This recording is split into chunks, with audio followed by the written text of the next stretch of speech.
যে কথা বলতে চেয়েছি, তিনি তাকে দয়া করে যে ওনার দিকে তাকিয়ে অন্যকে দয়া করে। ঠিক আছে?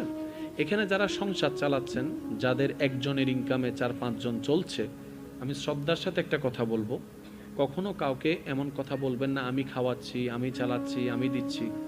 মনে রাখবেন, কেউ কাউকে খাওয়ায় না, যার যারটা সে সেই খায়। আবার বলছি, কেউ কাউকে খাওয়ায় না, যার যারটা সে খায়। এবার আমার ভাই আমাকে বলবে, ভাই আপনি তো বললেন আমি মানলাম, কিন্তু আমি যে কামাই, আমি না কামাইলে তো বাজার হয় না, বাজার না হলে তো রান্না হয় না, রান্না না হলে তো আমার ভাই খাইতে পারে না, তাহলে তা আমার কামানোটাই খাচ্ছে। আমি বললাম, ভাই হয়তো আমি বুঝাতে ব্যর্থ হয়েছি, একটু শুনুন। আপনার ভাইয়ের রিজিকের বরাদ্দটা আল্লাহ তাআলা আপনাকে দিয়ে পূরণ করছেন।